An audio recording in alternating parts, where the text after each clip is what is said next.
welcome back to Praxis 5581 and 555089, depending on your state code. I am just trying to push information.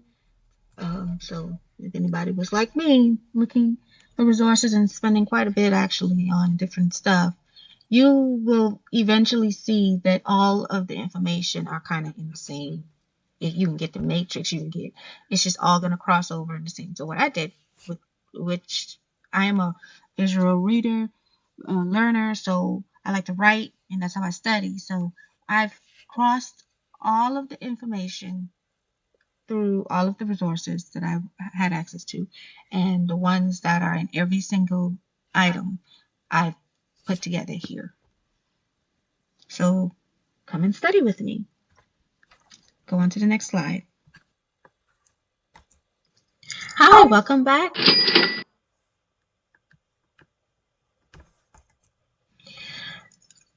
All right. So now we're going to talk about the colonial life. So we briefly talked about the two companies, the private joint stock companies, the Virginia Company of Plymouth and Virginia Company of London. Those are important companies because they were private investors and their sole purpose was to make a profit. It wasn't like some of the other colonies who were seeking religious refuge or freedom. These companies' focus was to make money, and most of the people that were involved in the early life of this settlement were single men, and a lot of them really died because they starved. And the early stages of Jamestown was failing because people thought that they were too rich because the majority of the men there were part of the ownership, and so they felt like they were too good to work or do any kind of anything to help them stay alive. They were too good to do it. It was beneath them, and so some of them they died. Now, it was really about to fail and have the same fate as a lot of the other earlier settlements that didn't make it, but they were saved by the ruthless leadership of John Smith. This is important because John Smith had common sense. He came to Jamestown and he saw that there were a lot of people who thought that they were too good to work, but then they were trying to eat when it was time to eat. And so his motto was, "He who worketh not, eateth not, eat not." Basically, if you didn't work, you don't get any food. And it it turned the whole settlement completely around, and they were doing good for a while. All right, more on colonial life. So after John Smith, if you remember from the previous slide, turned the settlement around, he and made everybody do their part. Um, One of the men discovered tobacco, and his name was John Rowe, and it became a very popular item on both in Europe and the Native American lands. So they needed people to basically grow it and help push it out there. It was a major cash crop, and it helped save Jamestown because it made Jamestown valuable. Well, where are you going to get the people to to uh to man this crop? The Native Americans and the encomienda system was not working because they were lashing out. They were fighting back, and so they had to come up with another plan, and they came up with the indenture system. And the reason why they started looking at a way to get people to act, to grow this is because there was a growing demand for tobacco. So this is how slavery came about as well. So we had this huge demand, and everybody saw where they could make quite a bit of a profit, but they didn't have the people. And so they came up with the indenture system. Now, the indenture system is interesting because what it did was it if you're a poor person and you couldn't afford to come to America, but you wanted to come to America, and you would sign up for the indenture system, and somebody would fund your passage, but then you would stay here and work for a certain amount of years. And when you've completed those years, if you survive, then you would get a piece of land and some uh, items to get you started. So it was a unique idea, but you had to survive it. Uh, a lot of the indentured slaves that came, some of them never saw the benefit because the plantation or the settlement on the whole wasn't doing that well. So next we have the headright system, and the headright system was just created to encourage people to cross over, and it said whoever paid the passage of a laborer received the right to acquire 50 acres of land and enjoyed the benefits of that system. So it was just to encourage both the planters and the indentured servant. Then we have the first um, like governmental type deal, and it was a representative assembly, the House of Burgess, and it was founded in 1619. Then, after the indentured slavery, or while they were still trying to incorporate or get indentured slavery off the ground, there was the first African were brought to the settlement, but they were not brought in as slaves. They were brought in as indentured servants. Then you have the Indian massacre that took place because Indians were starting to revolt. They were starting to just tell everybody or tell the Europeans that they didn't want to be their slaves.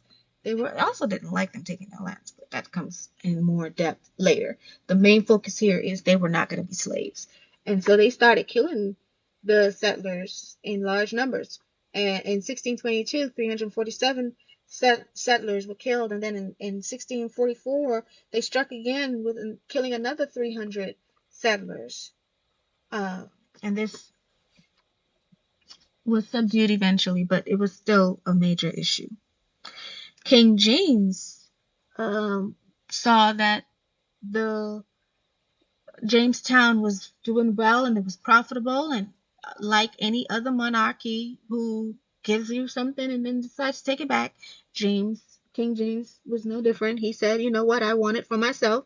And he used all of the killings that the Indians were doing as a way to revoke the license that he gave the London and Plymouth Company and took it for himself.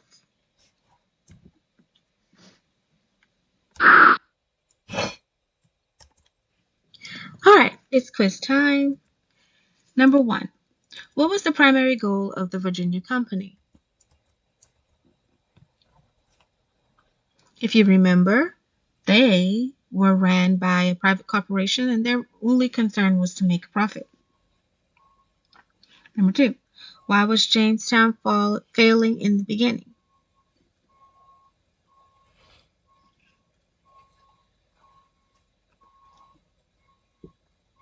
They were failing because the men that were there, most of them were part ownership in the company, and they felt like they should not have to work. But yet they were eating. Who saved Jamestown and what was his motto? This is important. This is across several course materials. You should have remembered John Smith, and his motto is, he who work not, eat not. What is the indenture system? The indenture system is a system of exchange between somebody paying for their passage, a poor person's passage from the Europeans to the Americas, and they work for them for a certain amount of years, and in return, when they finished those years, they would obtain some land. So it was a system of, I'll pay your way, and when you get there, you're going to work for how much ever years, and then at the end of that, I'll reward you with your own. How were the planters encouraged to use the indentured system? The planters were promised 50 acres if they would help or pay the passage of an indentured slave. Number 6. What was the name of the first representative assembly in America founded in 1619? You should remember the House of Burgess. Number 7. True or false? The first Africans were brought to Virginia as slaves. You should automatically know that this is false because they were brought into America under the indentured system.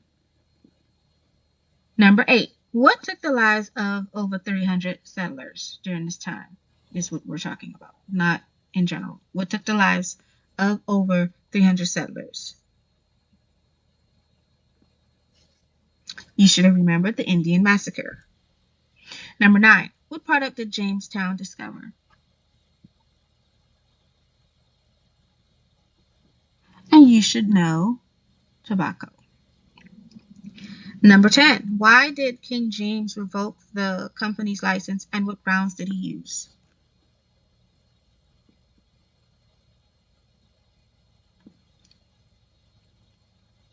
King James revoked the license because he wanted Jamestown for himself. He saw that it was making a profit with the tobacco, and the indenture system for the time was moving along smoothly.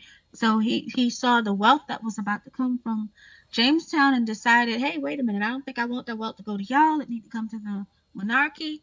And he used the grounds of the settlers that were being massacred by the Indians to do it.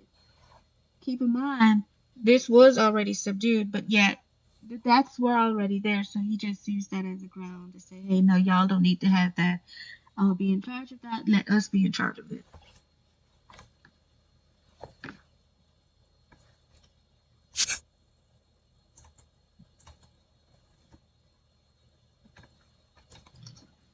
All right, more on colonial life. So there was the English Royal Africa Company, which was the first company to import slaves. Now, at the time, the indentured servant worked for a while, but then the reason the indentured servants was not working is because some of them was actually surviving and they had to pay up.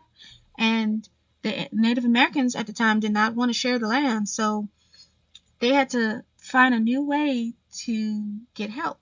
And the new way they came up with is to import African slaves and force them to work and not have to pay them anything. And that's why it became such a popular task or popular deed, because the object or the end game was to not have to pay out.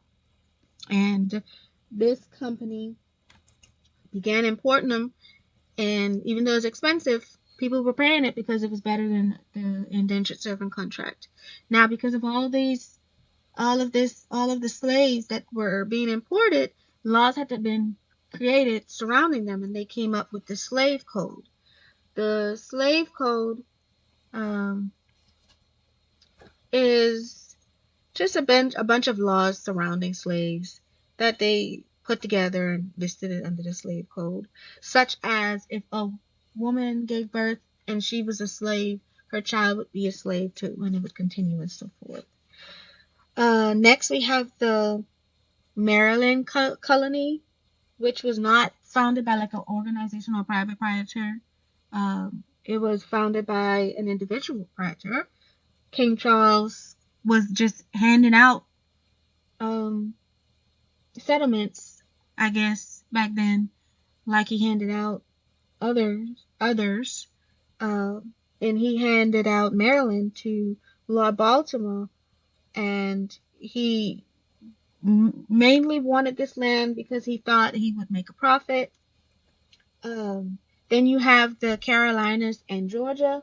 They were also proprietary colonies, and they were given, Georgia specifically was given because he wanted a friendship between Spanish and Florida, or should I say a passageway between Spanish and Florida. And so, yeah. Then we have the Massachusetts Bay Company. Now, the Massachusetts Bay Company is something that you need to pay quite close attention to because it was specifically organized for religion. People were looking to escape political repression, and there was a group organized it called Puritans. And they wanted to establish a settlement where they could just focus on family and religion. Now, this group was led by Governor John Winthrop, and they created the Model Christian Society where they focused on education, and uh, they founded Harvard College and Yale College to make sure that they had enough ministers for their to practice their religion. Now, the thing about the Puritans is not only did they only educate boys, but they did not allow freedom to explore other religions. So they came to escape the oppression or repression, but yet still brought some of those same tendencies with them. This is important because there were two people that came with them that were against some of their beliefs. Specifically, so you had Roger Williams and Anne Hutchinson. I'm talking about Anne Hutchinson specifically because she was the one that was advocating for the girls. She did not like how it was the education system was focused on boys. She was best known for her struggle with them over religious doctrines and gender. Roger Williams went on after he was expelled from Maryland. He went on to found Rhode Island, and he allowed religious toleration and freedom of thought.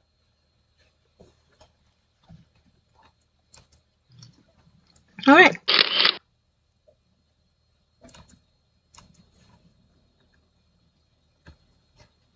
Okay.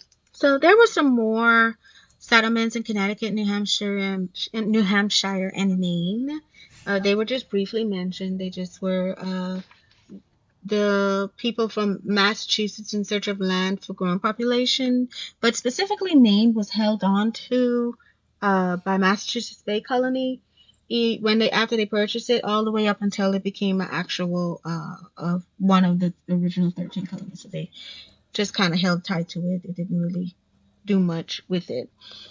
So next we have the Dutch, who finally came on the scene and settled New York, and then they there was a strict restricted a law that restricted all transportation of goods to the colonies to the British ships. This was carried out under the British Navigation Act of 1660. Again, it restricted goods to and from the colonies to the British ships. In other words, the British wanted to control what was being sold to like the Dutch and the French, and then what was sold to them. So then the Dutch obviously had a profitable business, and that's why the king sought to do that. We have the Quakers, and the most famous settlement associated with the Quakers would be the Pennsylvania, and it was founded by William Penn. This is important to remember that William Penn founded Pennsylvania, and he granted freedom of religion and did not have a state-supported church. He really tried to be as different from England and the Catholic Church as much as possible. The Quakers practice letting women have larger roles in the church, and they were against slavery. They were actually the first that were against slavery. All right. So next, one thing you need to know about this time, though, is not compared to today, but during this time period, the highest literacy rates were in New England because they focused so much on becoming a minister and going to school and being educated to be able to spread the religion. The lowest literacy rates, would be in the South because they were more focused on plantation and farming, obviously. Next, we have the not enlightenment. Sorry, getting ahead of myself. Mercantilism. And mercantilism was designed to protect the English and prosperity and um, uh, their system. It basically mercantilism was created to ensure that the English would gain profits and they would become rich. It made the mission for them to benefit. Uh, the Navigation Act was part of the policies created under the mercantilism system. So if they saw where the the product was being shipped to another colony, then or by another country, then that would be against the law. Mercantilism was strictly designed to help the British keep the profits for them. Okay, it led to subordination of colonial economy to that of only the mother country, which is England. Then we have the Enlightenment, like I previously spoke, and everybody should know the Enlightenment is it was a way to describe the intellectual movement, and their focus was rationalism. They believed that man was capable of figuring out most problems. Um, then we had John Locke. He is very famous under the Enlightenment. He believed in the natural laws. He believed we should all be entitled to life, liberty, and property. Everybody should remember John Locke because he is you will see a lot of his stuff when it comes to the Constitution, the Revolution. So he's a very famous Enlightenment man. He believed that to secure these rights, people had to submit to government. So it was like an exchange between government and people. Then we have the most notable man, which is Benjamin Franklin. Although he didn't believe so much in the religion, he did believe that humans could solve most problems. And then we have the first Great Awakening that took form in a wave of religious revivals that began in England, and it spread. It was like one of the first events that was able to just take control over or spread over or affect several colonies across the new country.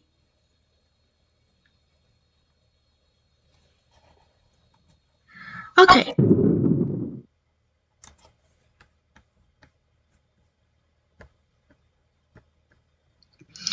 it's quiz time.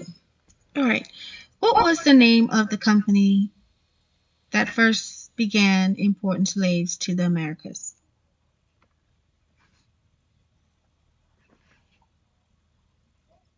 You should have said the English Royal Africa Company.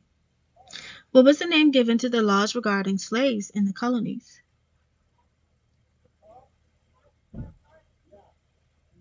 You should have remembered slave codes. This colony was founded by an individual proprietor and not a corporation like some of the others.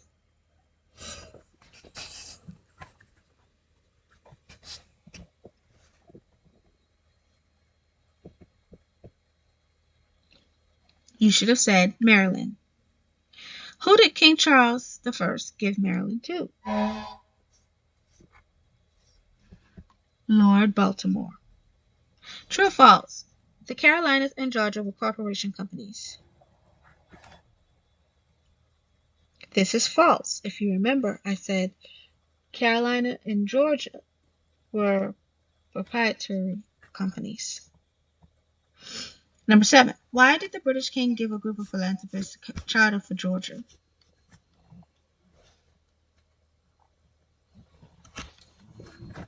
Well, he wanted a buffer between the Spanish in Florida and in the English in the South Carolina, while the philanthropists just wanted to establish a colony for debt. When they expel people from English, they send them all there. This company was organized by this group who wanted to escape political oppression, religious restrictions, and economic recession.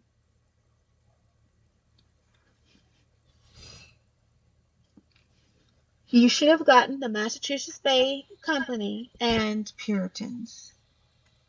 How did you do? Go back over your answers.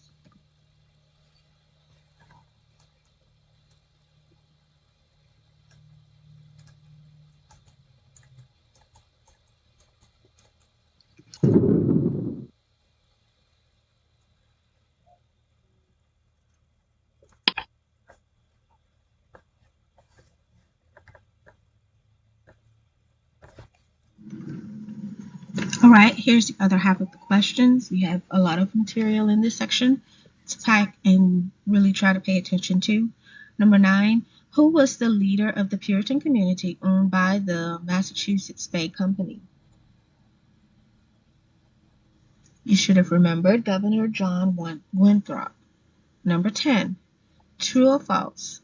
The Puritans believed in the necessity of education to promote ministry. This is true.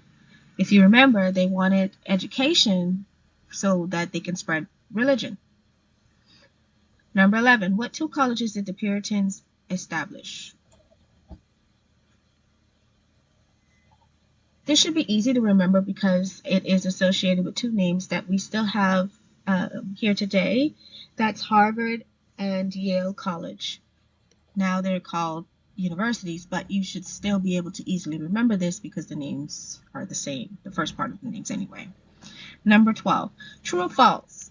Both boys and girls were able to attend Puritan schools. This is false. If you remember, they only wanted the boys to be ministers, and this is why they end up having an issue with Anne Hutchinson. So this is false. Number 13, the Puritans wanted religious freedom, and this is why they tolerated diversity. This is also false. Even though the Puritans left the mother country, Britain, for religious freedom, they were not tolerating it. So they were hypocrites in that sense, where they didn't like that the English didn't want to tolerate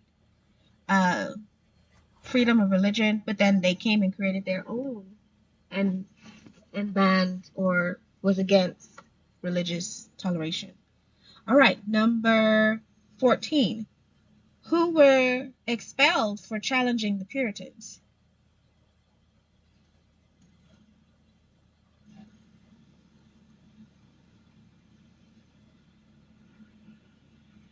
Roger Williams and Anne Hutchinson. Number 15. Out of the 2 people who were expelled for challenging the Puritans, who went to Rhode Island because they fought for gender roles, and who was the founder of Rhode Island? Well, Roger Williams was the founder of Rhode Island. He wanted religious freedom, and then Anne Hutchinson was the one that was advocating for both boys, for girls. She advocated for other issues as well, but what stood out is that she was discussing gender roles. Number 16, what was the purpose of Rhode Island? Well, if you remember that Roger Williams wanted religious freedom and he was expelled because of it, and he's the founder of it, then you would be able to put together that the purpose of it was to tolerate freedom of religion and freedom of thought. Number 17, what colony did the Dutch first settle? And you should have guessed or remembered New York. How did you do? Go back over your answers.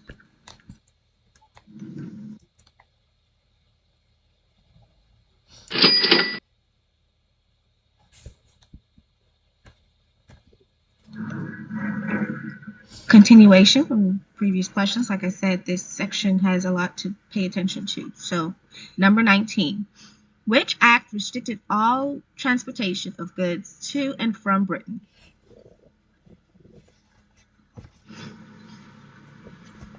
You should have remembered the British Navigation Act of 1660. Number 20. The Quakers were associated with which colony and who founded it? The Quakers are associated with Pennsylvania, and William Penn founded it. This should be easy to remember because Penn is his last name, and it's also the beginning of Pennsylvania. Number 21. True or false? Literacy was the lowest in New England thanks to the Puritans and higher in the South. Any questions surrounding this should be easy for you to figure out because if you remember, the Puritans were all about educations because they were promoting religion. They wanted the ministers to be smart and educated, so they promoted English. So this question is false.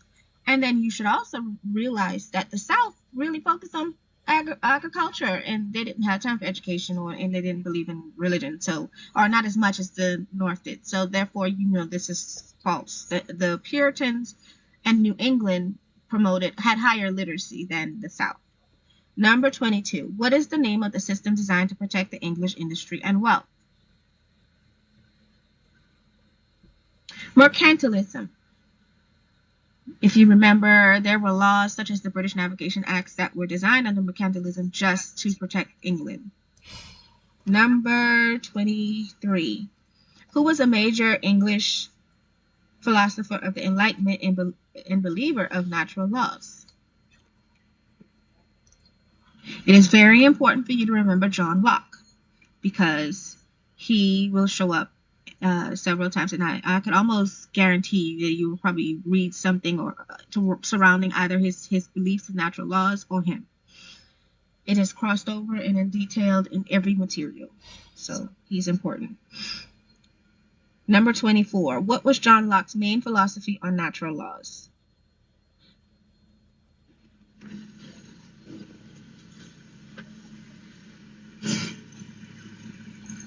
John Locke held that natural laws included the rights of liberty, life, and property.